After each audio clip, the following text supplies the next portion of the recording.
आज झारखंड दौरे पर पीएम नरेंद्र मोदी 2 रैलियां करेंगे। चाईबासा और गढ़वा में चुनावी जनसभा को करेंगे संबोधित।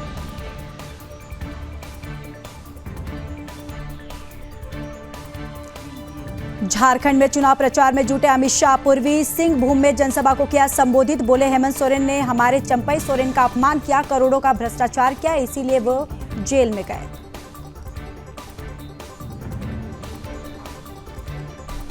केंद्रीय गृह मंत्री बोले पीएम नरेंद्र मोदी तो हमारी बहन द्रौपदी मुर्मू को देश का राष्ट्रपति बनाने का काम किया। भगवान बिरसा मुंडा के सम्मान में आदिवासी गौरव वर्ष बनाने का काम भी बीजेपी ने किया।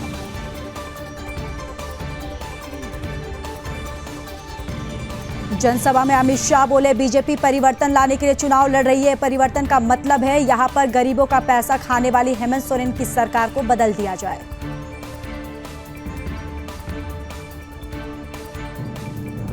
अमित शाह ने सोरेन सरकार पर लगाए कई बड़े आरोप। बोले आप सभी ने 350 करोड़ रुपए के एक साथ कभी देखे हैं क्या? कांग्रेस जेएम के सांसद के घर से 350 करोड़ रुपए मिले थे, वो किसके थे?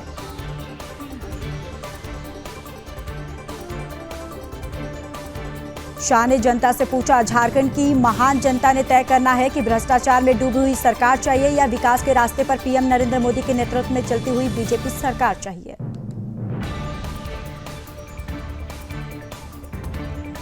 अमित शाह ने घुसपैठ पर भी साधा निशाना। बोले हमारी सरकार बनते ही अवैध घुसपैठ पर पूरी तरह बंद करेंगे। इन घुसपैठियों की पहचान बहुत जरूरी है।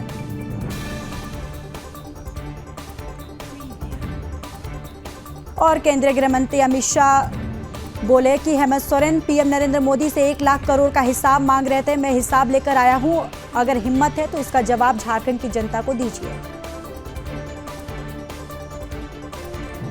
शाह बोले यूपीए सरकार ने 2004 से 2014 तक झारखंड को 10 साल में 84,000 करोड़ देने का काम किया था। पीएम नरेंद्र मोदी ने 2014 से 2024 के बीच में 3,08,000 करोड़ झारखंड को दिए। अमित शाह बोले घुसपैठ पर करारा झारखंड की अस्मिता, रोटी बेटी माटी तीनों को खतरे में डालने वाली सरकार चाहिए या परिंदा भी पैर ना मार सके ऐसी सरकार चाहिए। महाराष्ट्र विधानसभा चुनाव के लिए आज नाम वापसी का अंतिम दिन। इस बार 7,995 उम्मीदवारों ने किया नामांकन। जगदंबिका पाल ने हेमंत सोरेन पर साधा निशाना। बोले जिस तरह से झारखंड, असम और बंगाल में कितनी बड़ी संख्या में बांग्लादेशी और रोहिंग्या घुसपैठिए आ गए तो क्या नहीं एनआरसी और यूसीसी लागू होगा?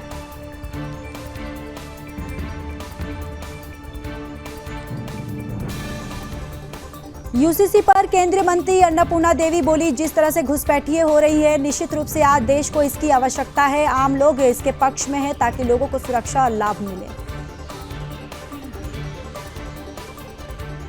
और मुंबई पुलिस कंट्रोल रूम को आया धमकी भरा फोन। कहा अगर सीएम योगी ने 10 दिन में इस्तीफा नहीं दिया तो बाबा सिद्दीकी जैसा हाल होगा। ठाकुरबाड़ी मंदिर में सीएम नीतीश ने की भगवान चित्रगुप्त की पूजा अर्चना। पुजारी ने करवाई सीएम को परंपरागत तरीके से पूजा। सीएम ने की खुशहाली और जन कल्याण की कामना। राहुल गांधी जाति सर्वेक्षण पर तेलंगाना कांग्रेस की 5 नवंबर को होने वाली बैठक में होंगे शामिल। आरजीकर बलात्कार और हत्या मामले की पीड़िता के माता पिता से मुलाकात के बाद बोले शुभेंदु अधिकारी पूरी बीजेपी में इस परिवार के साथ है। हमारे राज्य मंत्री 2 बार उनसे मिलने आए।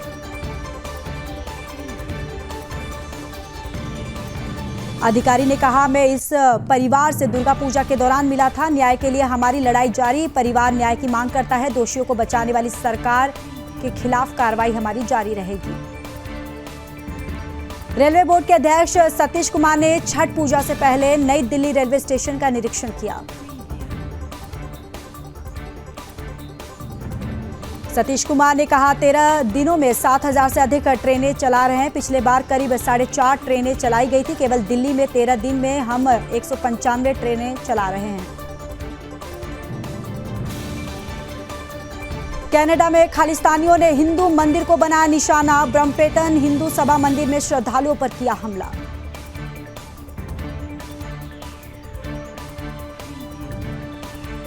रक्सौल के रघुनाथपुर बहलिया गांव में जिहादियों का उपद्रव। लोग आस्था के महापर्व छठ पर पूजा के लिए बनाए गए शीर्षोक्ता मंदिर को किया क्षतिग्रस्त।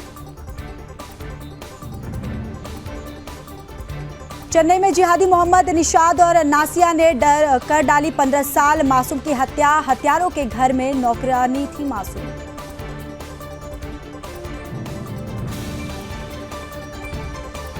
हत्या से पहले दोनों ने किशोरी को बुरी तरह से प्रताड़ित किया था। उसे सिगरेट और लोहे के तवे से दागा था। पुलिस ने दोनों को गिरफ्तार किया।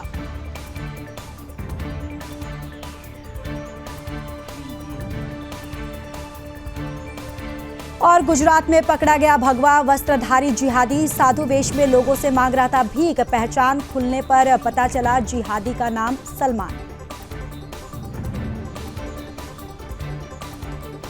लोगों ने शक होने पर श्लोक बोलने के लिए कहा था। जवाब में जिहादी ने कहा दुआ है हमारी दुआ। फिर आईडी चेक करने पर हुआ जिहादी की असलियत का खुलासा। बागेश्वर धाम के पीठाधीश्वर धीरेन्द्र शास्त्री जी का जिहादियों पर हमला। महाकुंभ में गैर हिंदुओं के प्रवेश पर रोक का किया समर्थन।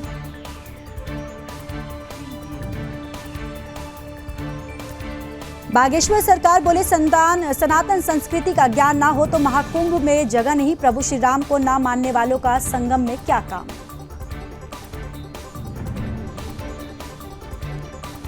और वल्लभगढ़ में कट्टरपंथियों ने नाबालिग बच्ची के साथ की छेड़छाड़। परिजनों ने विरोध किया तो जिहादियों ने इकट्ठा होकर कर दिया हमला।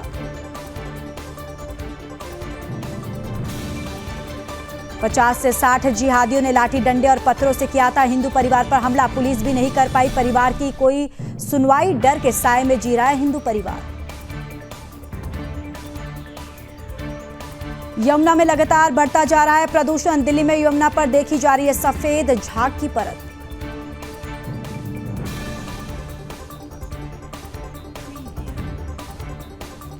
दिल्ली में लगातार बढ़ रहा वायु प्रदूषण। सीपीसीबी के अनुसार दिल्ली का AQI बहुत खराब श्रेणी में।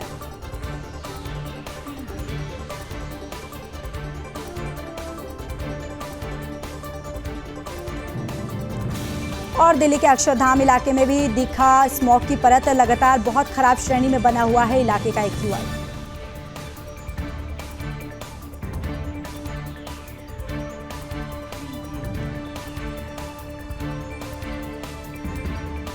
मुंबई में दिखी धुंध की एक परत। मरीन ड्राइव पर वायु प्रदूषण को कम करने के लिए किया गया पानी का छिड़काव।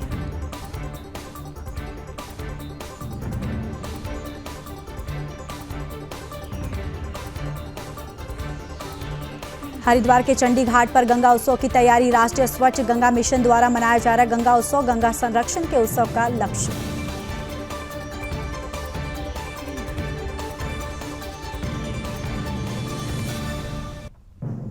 और आतंकी हमले के बाद श्रीनगर शहर में बढ़ाई गई सुरक्षा। आतंकियों ने रविवार बाजार में फेंके थे ग्रेनेड।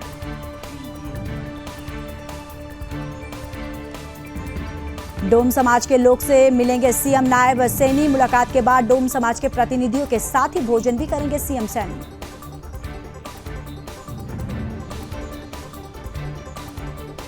संसद का शीतकालीन सत्र 25 नवंबर से शुरू 20 दिसंबर तक चलेगा। वन नेशन वन इलेक्शन और वक्फ विधेयक बिल पेश होने के आसार।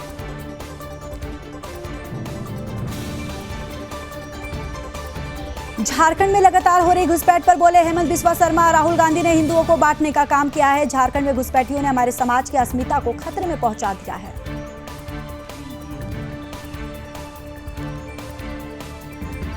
योगी आदित्यनाथ के बयान का समर्थन करते हुए बोले शर्मा ये समय एक रहने का है। अगर आप एक रहेंगे तो सेफ रहेंगे, नहीं तो घुसपैठिए आपकी रोटी माटी और बेटी तीनों को छीन कर ले जाएंगे। श्रीनगर में एक बार फिर आतंकी हमला। रविवार बाजार स्थित टीआरसी पर आतंकवादियों ने ग्रेनेड फेंका। हमले में 10 से ज्यादा लोग घायल।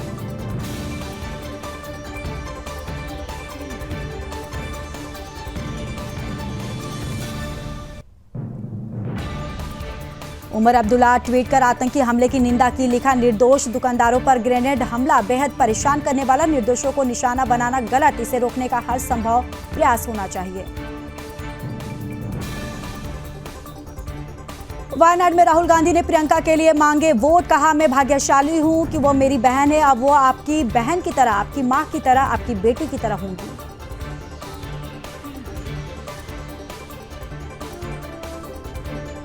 वायनाड लोकसभा सीट पर कांग्रेस की उपचुनाव उम्मीदवार प्रियंका गांधी वाड्रा ने रोड शो किया।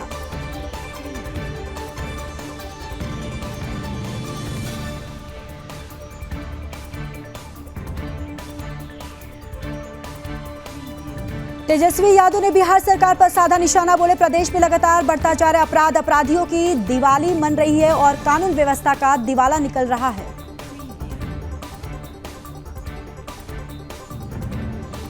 और सीएम योगी के बटेंगे तो कटेंगे वाले बयान पर तेजस्वी यादव बोले, ये सुनने में ही नफरत भरा लगता है। इनके मुंह से कभी पढ़ाई, चिकित्सा, स्वास्थ्य की बात नहीं हो सकती।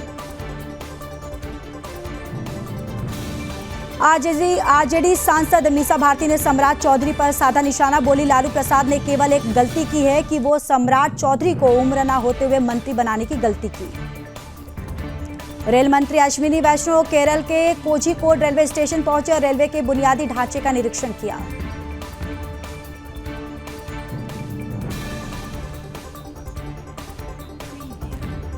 शिवराज सिंह चौहान ने सोरेन सरकार पर लगाया भ्रष्टाचार के आरोप। कहा, हेमंत सोरेन और जेएमएम सरकार ने मनरेगा, जल जीवन मिशन के लिए आवंटित धन में भ्रष्टाचार किया।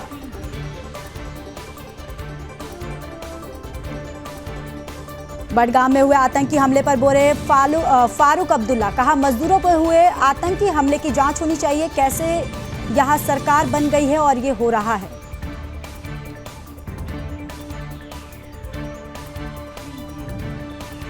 फारूक बोले, मुझे तो शक है कि यहाँ वो लोग तो नहीं कर रहे हैं जो इस सरकार को अस्थिर करने की कोशिश कर रहे हैं। ये पहले क्यों नहीं हो रहा था, अब ये सब संकट पैदा करने की कोशिश कर रहे हैं।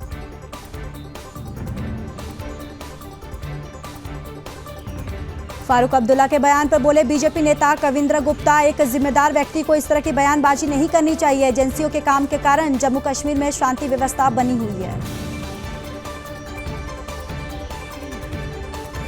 कविंद्र गुप्ता ने कहा, सुरक्षा बलों के कारण ही शून्य सहिष्णुता की नीति पर काम हो रहा है। ये बिल्कुल गलत बयानबाजी है। उन्हें इस तरह की गैर जिम्मेदाराना बातें नहीं करनी चाहिए।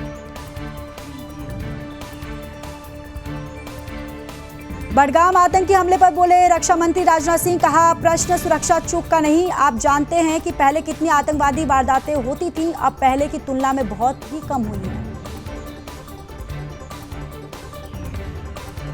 रक्षा मंत्री बोले, हमारे सुरक्षा बल पूरी तरह से सजग हैं और जल्द ही आतंकवादी वारदातें समाप्त हो जाएंगी और जम्मू कश्मीर का तेजी से विकास होगा। जो भी घटनाएं हुई हैं वो निश्चित रूप से दुर्भाग्यपूर्ण है।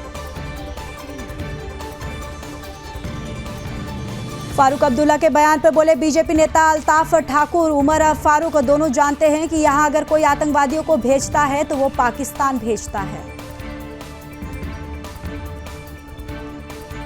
असुद्दीन ओवैसी ने किया फारूक के बयान का समर्थन। बोले, कानून व्यवस्था की जिम्मेदारी उपराज्यपाल के पास है और अगर वहां आतंकी हमले हो रहे हैं तो बीजेपी को जिम्मेदारी लेनी चाहिए।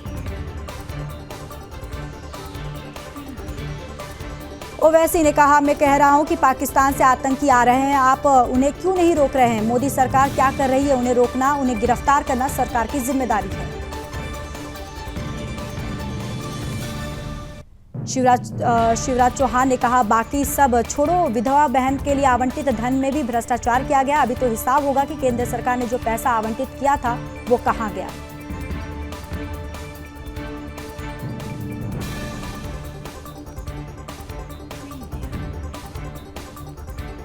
शिवराज बोले, हम कैलेंडर बनाकर भर्तियां करेंगे। हमारा संकल्प है कि पेपर लीक की पूरी जांच होगी, गलत तरीके से की गई परीक्षा निरस्त होगी, नौजवानों को न्याय मिलेगा।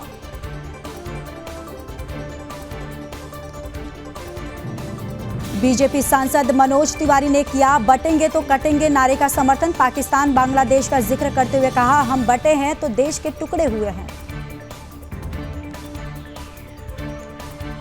डिप्टी सीएम केशव प्रसाद मौर्य ने एक्स पर किया पोस्ट। लिखा, अखिलेश यादव का पीडीए असल में एक छलावा है। ये पिछड़ा दलित अल्पसंख्यकों का नहीं, पीडीए परिवारवाद, दंगाई अपराधी का गठबंधन है।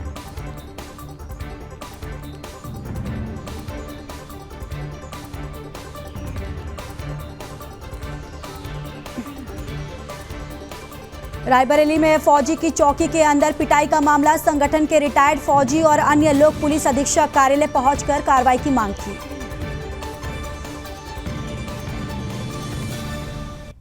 यात्रियों की सुरक्षा के लिए रेलवे ने किए कड़े इंतजाम, एक लाइन में लगाकर ट्रेन में पहुंच रहे यात्री। आरपीएफ, जीआरपीएफ और रेलवे सिविल डिफेंस सभी लोग मौजूद।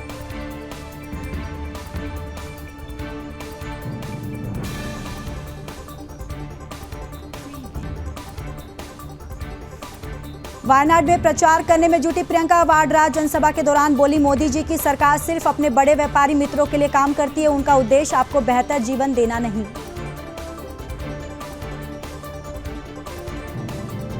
प्रियंका ने किया पीएम पर वार, बोली इन्हें बस किसी भी तरह से सत्ता में बने रहना, जिसका साधना आपको विभाजित करना है। वे आपके बीच गुस्सा फैलाकर नफरत फैला रहे हैं।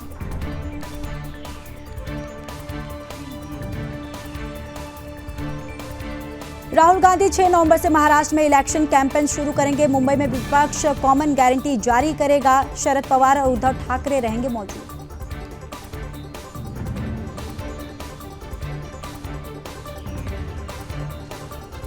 बाबूलाल मरांडी ने सोरेन सरकार पर साधा निशाना, बोले हेमंत सोरेन की बातों पर कोई विश्वास नहीं करता। 5 साल तक इन्होंने झारखंड के खूब लूटा है, जो 5 साल तक लूटते रहा उन पर कौन भरोसा करेगा।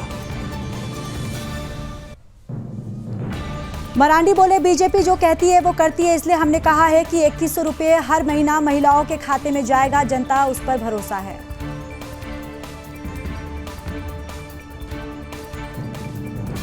बीजेपी के घोषणा पत्र पर महुआ माझी ने साधा निशाना, बोली इस पर कोई भरोसा इसलिए नहीं करेगा क्योंकि पहले भी 17 से 18 साल सरकार चलाकर बीजेपी ने कोई विकास नहीं किया। महुआ बोली बीजेपी ने कार्यकाल में महिलाओं की तस्करी चरम पर थी, जिसे हेमंत सोरेन ने रोका। बीजेपी आदिवासी समाज के हित में नहीं करती है काम। बीजेपी के संकल्प पत्र पर सीपीआई नेता अहनान मोहल्ले ने कहा है कि उनका एक ही संकल्प है कि कैसे राज्य को बर्बाद किया जाए, जीत ना पाए तो पैसे से एमएलए एमपी खरीद लिया जाए।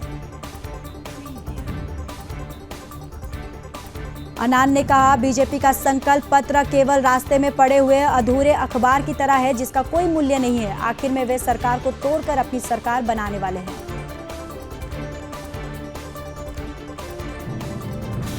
शिवसेना उम्मीदवार शायना एनसी ने कहा मुंबा देवी में बहुत सारे मुद्दे हैं, कमाठीपुरा का पुनर्विकास करना बहुत बड़ा मुद्दा है। सबसे पहले हम पुनर्विकास करेंगे तो कमाठीपुरा क्षेत्र का करेंगे।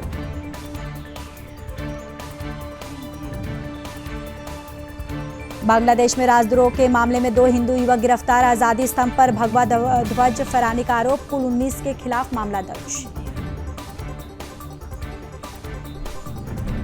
लगातार बिगड़ते जा रहे कनाडा के सूर, भारत खतरा पैदा करने वाला देश बताया। नॉर्थ कोरिया, ईरान समेत 5 देशों की लिस्ट में शामिल किया।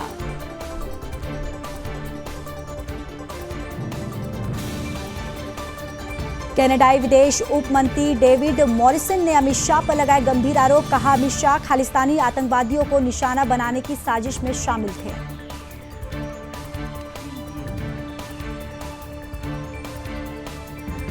कनाडाई मंत्री के शाह पर आरोप लगाने से भारत नाराज, कनाडाई उच्च योग को तलब किया, कहा ऐसे बेतुके आरोपों से दोनों देशों के संबंध बिगड़ेंगे। अमेरिका ने भारत की 19 कंपनियां बैन की, आरोप लगाया कि ये रूस को युद्ध का सामान दे रही है।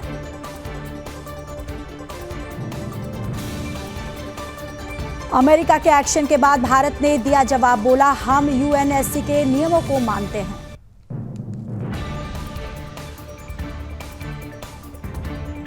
ट्रंप से 2 गुना ज्यादा खर्च कर रही है कमला, चुनावी खर्च $16 बिलियन तक पहुंचा। अंतिम वक्त में विज्ञापनों पर ज्यादा खर्च कर रहे हैं ट्रंप। और ट्रंप ने बांग्लादेश में हिंसा की निंदा की, कहा कमला ने दुनिया भर के हिंदुओं को नजरअंदाज किया, राष्ट्रपति बना तो मैं हिफाजत करूंगा।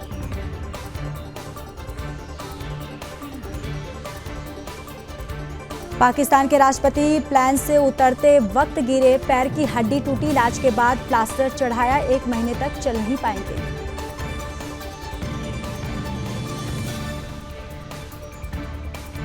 गाजा में टीकाकरण केंद्र पर इजरायल का जोरदार हमले में 4 बच्चों समेत 6 लोग हुए घायल।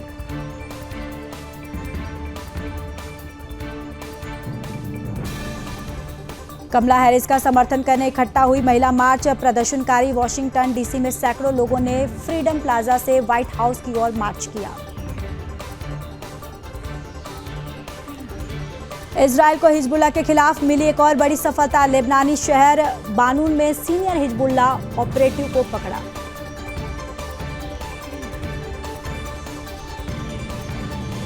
घंटे से लेबनान के कई इलाकों में एयर स्ट्राइक, हिजबुल्लाह के ठिकानों और उसके कमांडरों को किया गया टारगेट। इजरायल ने किया हमला।